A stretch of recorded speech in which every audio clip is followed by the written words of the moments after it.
Buona giornata, bentrovati. Giovedì 18 luglio 2019, le principali notizie come di consuetudine nel nostro primo spazio informativo della giornata sulla web tv www.venetoglobe.com. Buona giornata, vi dicevo, da parte di Mirko Villanova in studio, le principali notizie, Gazzettino, Tribuna per quanto riguarda le prime pagine, poi entreremo nelle pagine provinciali con sempre Gazzettino e Tribuna e poi un'occhiata alla Gazzetta dello Sport per quanto riguarda appunto l'ambito sportivo, come vedete.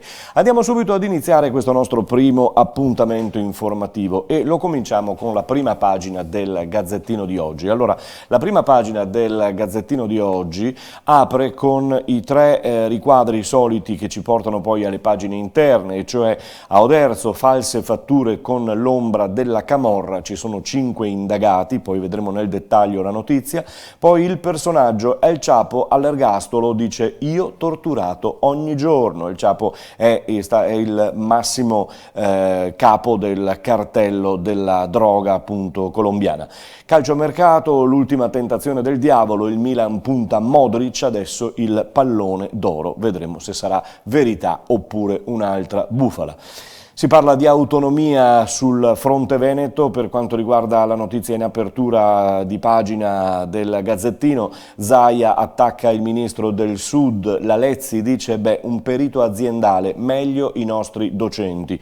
Tensioni e giallo nella Liga, diffuse dure critiche di Darè ai deputati, ma era un falso.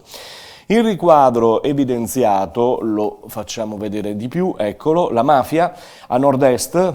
Come è cambiata e dove comanda? La Commissione parlamentare antimafia, che arriva oggi a Venezia, scoprirà come le cose siano peggiorate rispetto alla precedente visita dei parlamentari in terra veneta 4 anni fa. Già in quell'occasione ebbe modo di dire e di illustrare alla Presidente Rosy Bindi la drammatica situazione del veneziano e in particolare del Veneto orientale. Oggi spiegherò com'è cambiata la presenza mafiosa in Veneto. Ne parla Maurizio Dianese in prima e 14ª pagina del Gazzettino di oggi. Vedete la foto è d'obbligo per l'ultimo saluto ad Andrea Camilleri, che abbiamo ricordato ieri in anteprima, ieri sui quotidiani. Naturalmente la morte è avvenuta intorno alle 8:30 del mattino, ieri naturalmente non c'era sul quotidiano, anche se poi per tutta la giornata il ricordo sulle reti Rai e non solo è stato totale di Andrea Camilleri, il papà del commissario Montalbano, è morto a 93 anni a Roma, con lui scompare l'ultimo cantastorie. Tutta l'Italia si è stretta attorno a lui, grande narratore, ha avvicinato le persone ai mondi dei libri, ha scritto appunto il presidente Mattarella. E ancora su Camilleri, l'uomo e l'opera, Montalbano, il commissario diventato un eroe nazionale.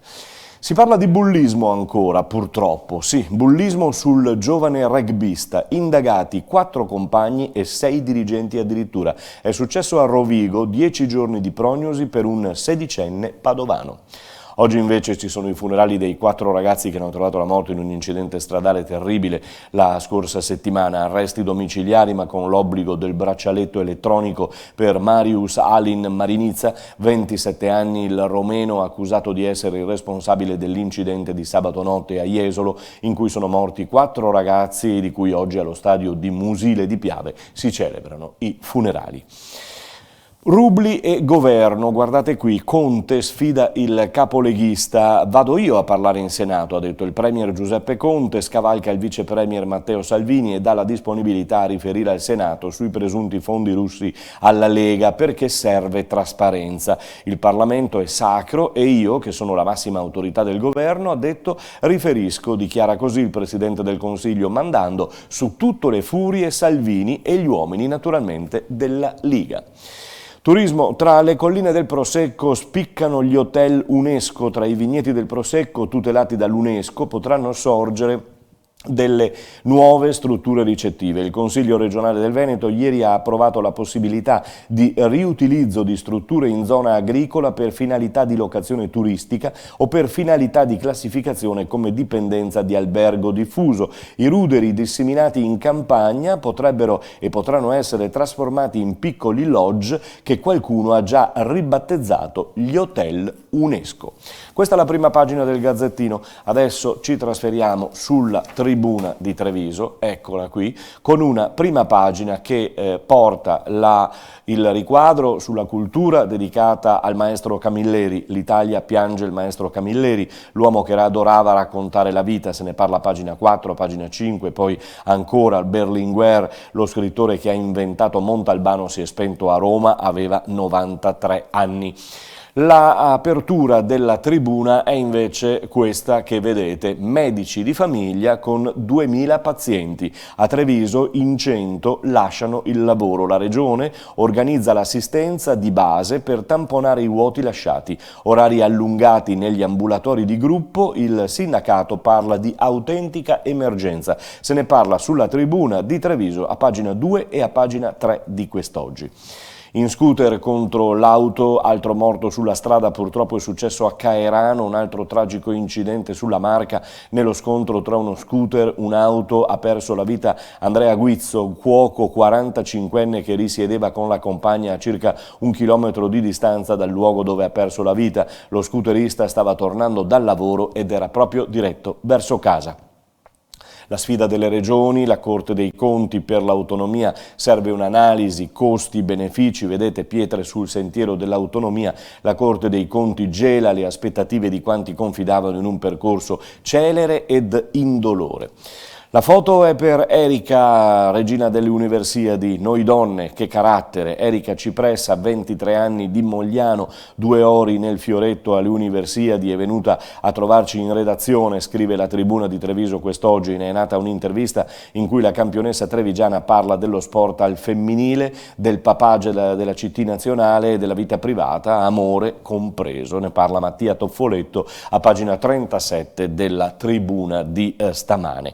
Altre 3 notizie per chiudere pagina. La prima è questa: degrado in città, l'erba si mangia, un pezzo di mura, scatta l'allarme ai bastioni nord di Treviso. Mentre per la strage di Jesolo, vi citavo già prima il braccialetto elettronico e i domiciliari per Alin, mentre la chiusura è affidata al personaggio. È stato un nostro ospite per molto tempo con una rubrica, tra l'altro qui su www.venetoglobe.com, dedicata alla cucina. Noi avevamo pensato proprio a lui, ad Armando Zanotto, perché è stato uno dei primi, tra l'altro, a parlare di cucina in televisione negli anni passati. Adesso Armando Zanotto torna a farsi risentire, ha scritto anche un libro con le 100 ricette, le ha presentate l'altro giorno, le ha illustrate a Zaia, il governatore. Uno dei primi cuochi stellati trevigiani, fondatore del Trepanoce di Conegliano, il primo cuoco a portare negli anni 60 la cucina in TV con Aveninchi, qualcuno se lo ricorderà, quantomeno quelli della mia età più o meno. Boccia Masterchef, è un ring, volano insulti e volgarità. La cucina chiede educazione e gentilezza e forse Armando non ha tutti i torti, è un coneglianese doc anche lui, insomma. Andiamo sulla Tribuna, sfogliamo brevemente e velocemente le pagine così per trovare la prima che riguarda la provincia. La troviamo qui, abbiate fiducia. Allora, regione con l'autonomia, eccola, qui abbiamo la pagina provinciale. Allora, Treviso, Bixio SRL, cresce il buco dei condomini, al San Liberale a manco di 90.000 euro. Altre denunce e un decreto ingiuntivo dopo il caso del Monte Grappa, e all'Arianna mancano fondi per 20.000 euro. Questo per quanto riguardava il caso che abbiamo portato in evidenza l'altro giorno. Ondata di haters, boicottate Benetton e intanto il gruppo dice addio a Twitter. L'operazione Atlante all'Italia scatena attacchi beceri sui canali social, come successe un anno fa con il Ponte Morandi.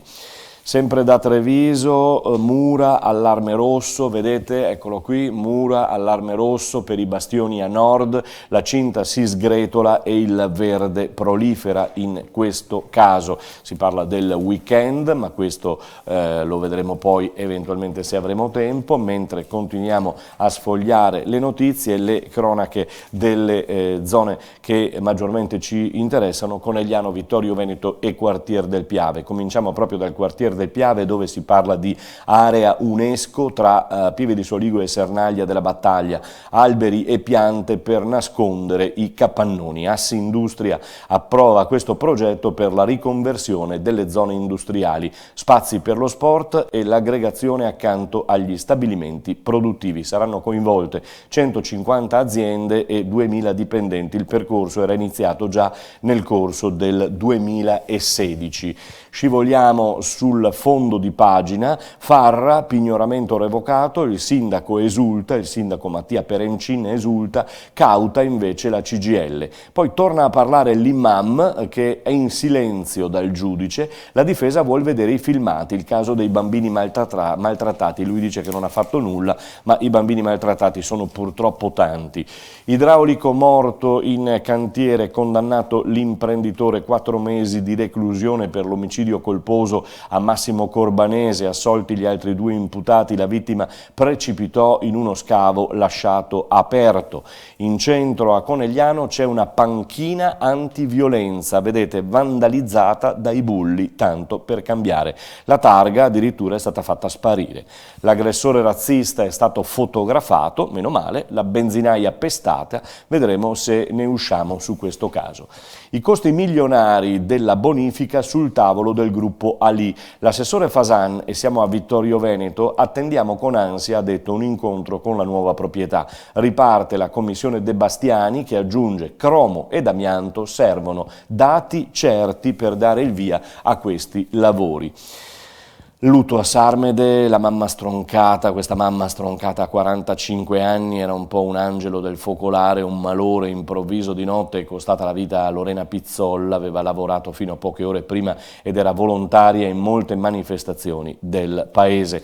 Chiudiamo con la pagina di Vittorio Veneto e Conegliano della Tribuna, un'estate da guide turistiche per 13 studentesse del Dacollo. È questa l'iniziativa con il Comune, la Diocesi ed il Rotary Club.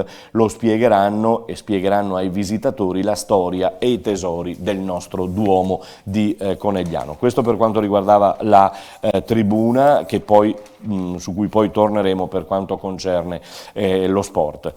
Questa è la prima pagina invece del Gazzettino Trevigiano e allora c'è il calendario del Rugby Pro 14 con i Leoni che avranno l'esordio con Leinster, ne parleremo poi anche dalla Ghirada perché probabilmente il nostro appuntamento di oggi con lo sport, che tra l'altro va in onda oltre che su venetoglobe.com anche su Caffè TV 24 ogni sera alle 19:40, lo registreremo e lo prepareremo proprio dalla Ghirada in virtù di queste notizie. Per quanto riguarda Villa Emo, il regalo di CNA, una scalinata come i tempi del Palladio e poi si parla di lavoro, il welfare di prossimità, nuova battaglia della CISL. Ma vedete, l'apertura è questa, fatture false, l'ombra della camorra. Anche le locandine dei quotidiani, sia Gazzettino sia Tribuna, quest'oggi davanti alle edicole della provincia, sono con questa notizia. Fiscalisca che dirottava gli imprenditori, i suoi clienti, ad una società di Ponte di Piave che gestiva così il nero. 5 indagati nello Pitergino. A capo dello studio di consulenza Tommaso Pizzo, vicino al clan dei Casalesi, in carcere dopo la maxi operazione di febbraio. Svolta fatale in auto, muore uno scooterista, come dicevamo poco fa. A Montebelluna invece una tabaccaia si ribella e sfugge all'agguato. Seguita da 2 motociclisti, si è rifugiata in auto ma scopre che avevano tagliato proprio le gomme. A quel punto la tabaccaia, incalzata dai banditi, ha urlato e li ha messi in fuga. È successo l'altra sera a Montebelluna. Si parla di università in questo riquadro, valzer delle sedi, c'è l'ok degli studenti ma con i servizi, mentre di fianco 2 riquadri, Farra di Soligo c'è l'accordo sul PIP con il comune che può respirare e da Meduna di Livenza 12 notti di vedetta in trappola, finiscono 2 ecofurbi che non ce l'hanno fatta a fregare la gente. Treviso, Erba Alta ed Incuria, vedete la foto, tensione in vista del del CDA, Casugana e Contarina parlano di resa dei conti e l'articolo finale chiude con Assindustria e la svolta green, ci sarà un parco nell'area dell'UNESCO e il problema in evidenza qui su questo riquadro è a Treviso ci sono almeno 2000 gatti abbandonati, non si tratta di randagi veri e propri nati per strada ma animali d'affezione rimasti all'improvviso senza un padrone e una casa. A Conegliano il gattile è già saturo e non può prendersi in carico altre bestiole. Le due amministrazioni, cioè quella di Treviso e di Conegliano, stanno cercando una soluzione che possa risolvere questa cosa. Apriamo le pagine coneglianesi, vittoriesi e Quartier del Piave del Gazzettino in questo caso, si ritorna su questo caso per l'appunto, abbandoni estive, è allarme, il gattile è già oltre il limite, di più non si può fare. Doppia ciclabile in via Fabbri, così aumenta la sicurezza. A Conegliano, vedete, convenzione rinnovata, studentesse del Dacollo saranno usate, anche se è una brutta parola, insomma usate, come guide della città.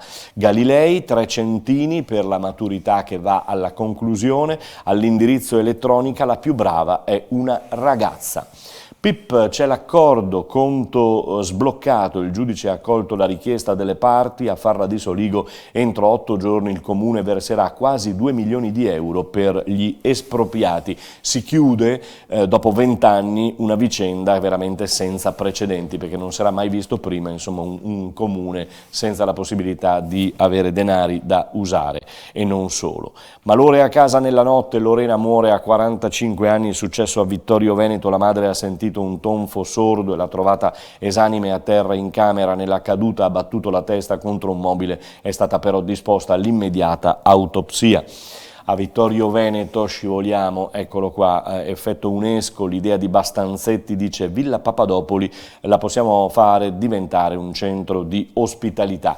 E poi sull'ex Carnielli di cui parlavo prima, piace il supermercato, però qualcuno ha detto bah, non solo il supermercato, fate anche qualcosa di veramente utile per quanto riguarda la città e in questo caso Vittorio Veneto. Allora siamo sullo sport con la Tribuna, eccola qua, la Tribuna che oggi va a pubblicare il calendario del Pro 14 2019-2020 per i Leoni del Benetton, inizio col botto, big match subito con Leinster, senza i nazionali tra l'altro, perché i nazionali saranno impegnati nel campionato del mondo. Subito i campioni a Monigo, poi Connacht e Ospreys, in maggio il viaggio in Sudafrica, si chiude poi con le zebre, questo per quanto riguardava il rugby, ci torneremo anche oggi proprio dalla Ghirada.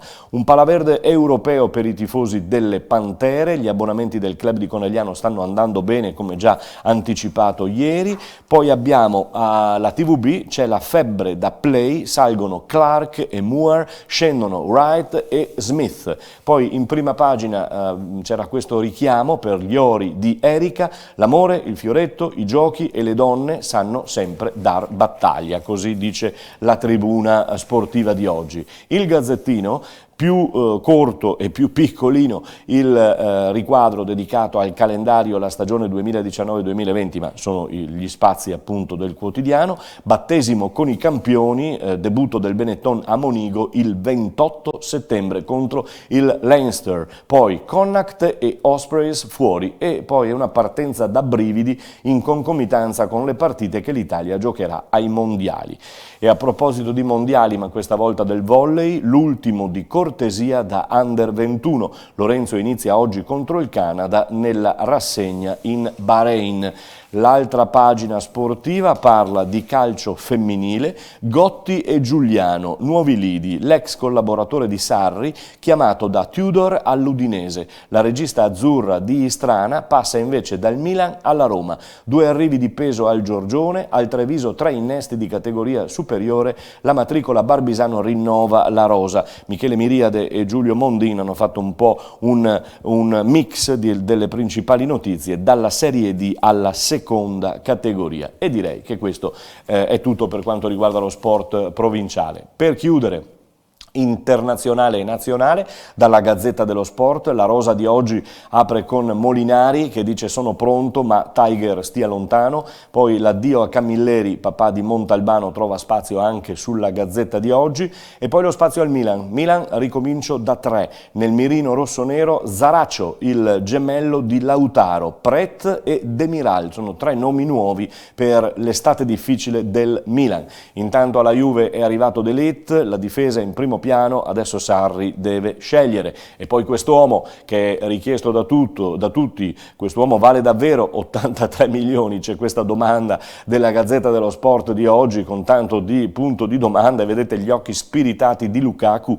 Per lui sicuramente varrà 83 milioni, gliene vengono in tasca abbastanza, per chi deve spenderli forse un po' meno. L'Inter inizia a riflettere su un prezzo molto alto, Rafael Leao la prima alternativa. Il colpo Napoli, Icardi o James Rodriguez, Ancelotti studia moduli diversi. Intanto sul caso Mihajlovic, che sapete è stato ricoverato in ospedale, il Bologna di Sabatini dice Mihajlovic ce la farà con Sinisa, volevo sfidare il mondo, adesso dobbiamo soltanto rallentare. E con questa notizia termina il nostro appuntamento dedicato al mondo dell'informazione, all'informazione per quanto riguarda il locale, il provinciale, e poi naturalmente abbiamo concluso con lo sport per tutto quello che è le notizie che sono le notizie sportive del giorno. A voi vi auguro una buona giornata, rimanete con noi, www.venetoglobe.com, ritorniamo domani per l'ultimo appuntamento settimanale.